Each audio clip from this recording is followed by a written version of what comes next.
This is Lancey Foux' song India. It has 8 million plays. His music is so good, Kanye West even asked him to hang out. But the crazy thing is, this all wouldn't have happened if he didn't go to jail. This is a Lancey Foux story.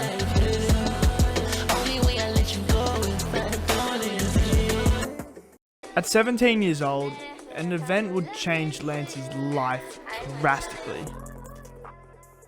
He was living in the East Ends in London. He started going to college at the time for business and media.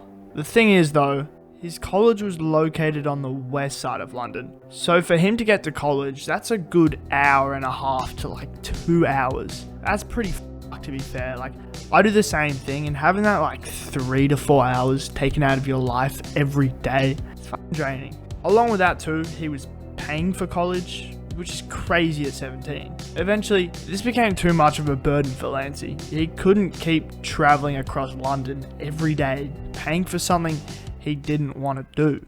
So he stopped going. This move would change his life forever.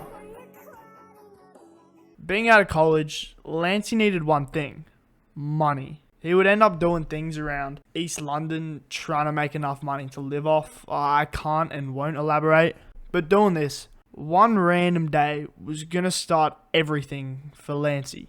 He was going to pick up some money. We'll just assume he was dropshipping for monetization purposes. To pick up the money, he had to go meet a bloke in the studio, which the guy had booked out for 14 hours. This is because he had an artist in there, in which he planned would actually do his job and make some songs. But 10 hours into the session, the was clearly too cooked and had made nothing. So Lancey was like, what the hell is this? How have you done nothing in 10 hours? I just dropship and I can do better than that. So he actually did do better than that.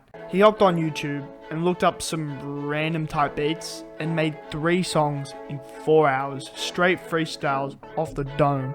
First time he ever made music. When he got home that day, he pulled up the songs he made and he was just amazed at what he created. Like, he had never rapped before, and to make what he made was just shocking to him. One of the songs he created that day was called Black Flowers, and it's actually a really good song. His voice sounds like he was born to make music. Black flower, baby girl, black flower. Can I have you in the morning for? I mean, yeah, like, voice needed some development, but the talent was definitely there. After that day, a switch flipped for Lancey. He found his true calling after all: music.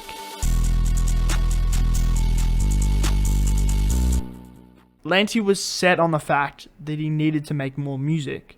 But how? Lancey would end up speaking to the engineer at the studio. He said he wanted to give music an actual try, because he really thought he could do something with this. To his surprise, the engineer was down to continue to help him, but it wasn't going to be free. The cheapest the engineer could do was going to be $25 an hour, and he would get him in the studio. But, as we discussed, Lancey was only 17 or 18 at the time. He just got kicked out of college. He really had no money, so how was he going to afford to get back in the studio? Lancey knew he could make money using some methods we will not talk about, but it wasn't going to be for long enough, because when artists book out the studio, they book it for a good portion of the day, because to make a good song you need time. Well, that's what we thought. Lancey worked and pulled together what he had. He could only afford the studio for 2 hours at a time. For most artists, that's not long enough at all. At best, you're making one song, at best. But Lancey was determined.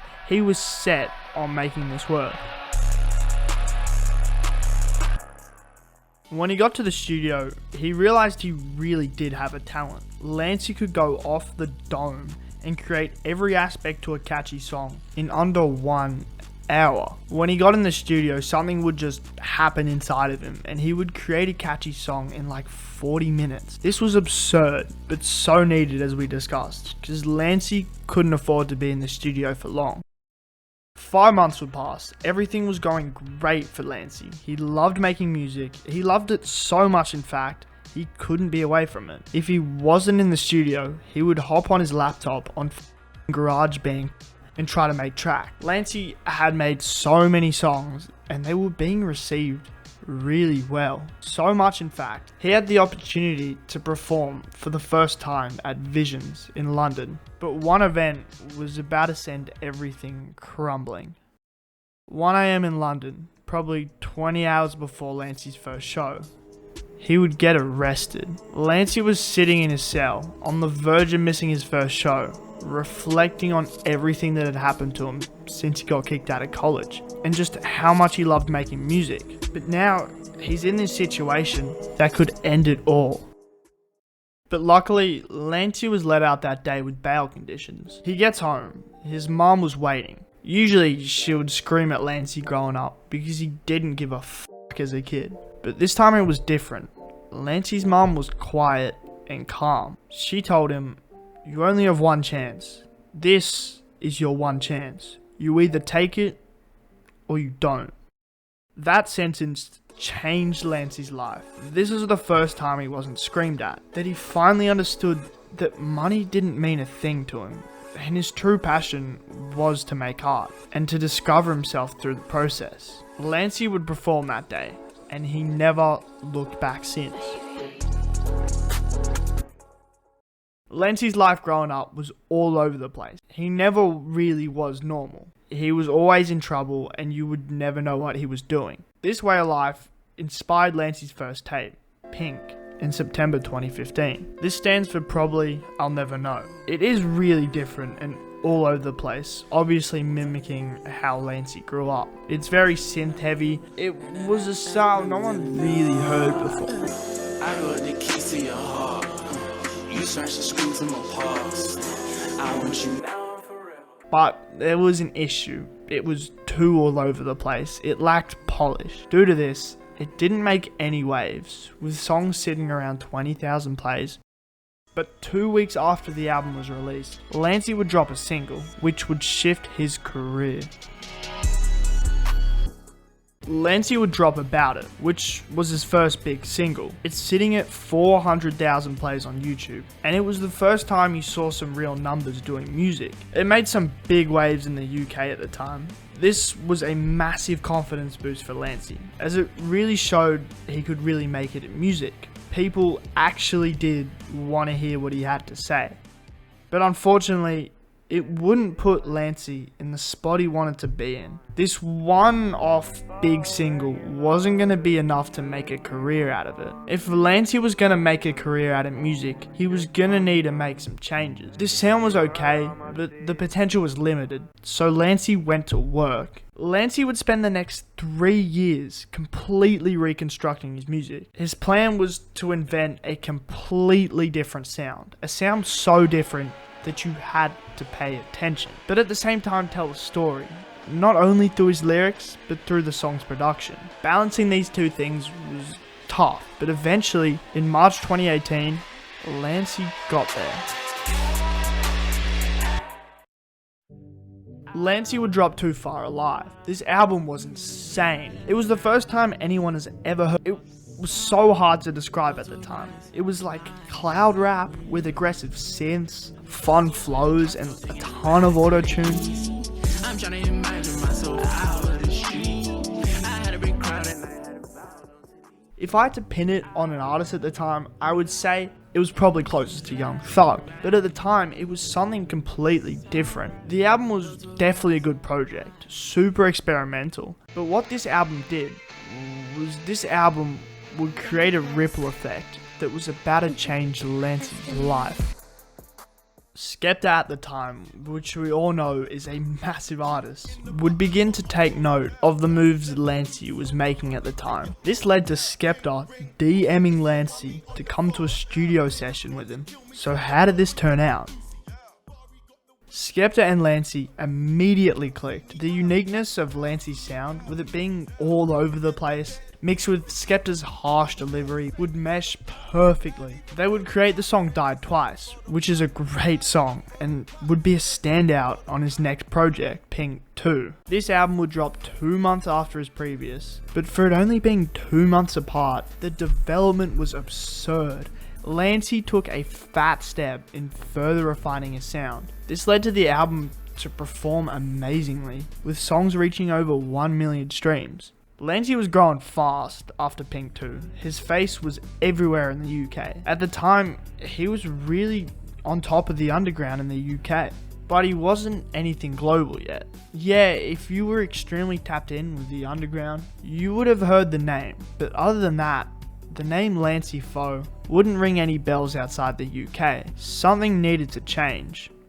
2019, Lancey would drop Friend or Foe. This would be massive for his career. This, in my opinion, was his most polished at the time. Everything would take a step up. He had perfected the sound he's been working on for the past few albums. The album blew up in popularity, with it featuring his song India, which had 8 million plays, being his biggest ever.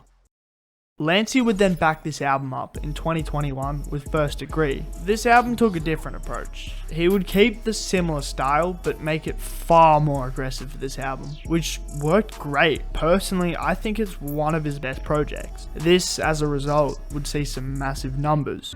After the release of this album, Lancey would really start garnering some attention in the US and really became a global figure in the underground. This led to some huge doors opening for Lancey.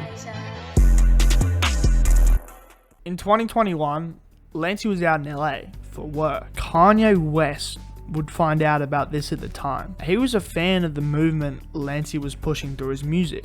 Kanye would then proceed to call Lancey. They would end up having a long conversation that led to Lancey being invited to see him in Las Vegas. This would be for the Donda listening party.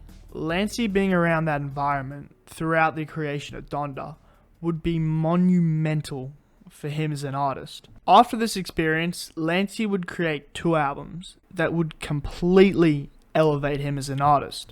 In November 2021, Lancey would drop Live Evil. This album was amazing. He really stretched the limits of his music ability through his production, as Kanye would do. It features Lancey test himself over all different types of beats. This is where we would see Lancey take that next step as an artist. This was an amazing album.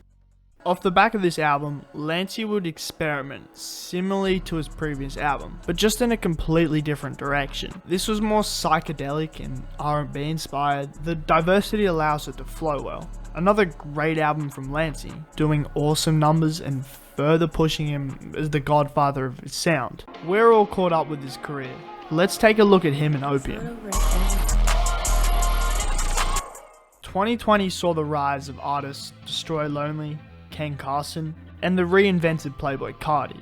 These guys began gaining traction for a sound that was very unique to them. I would say it's naive for you to say that Lancey and the Opium sound are not similar, though there's one big difference.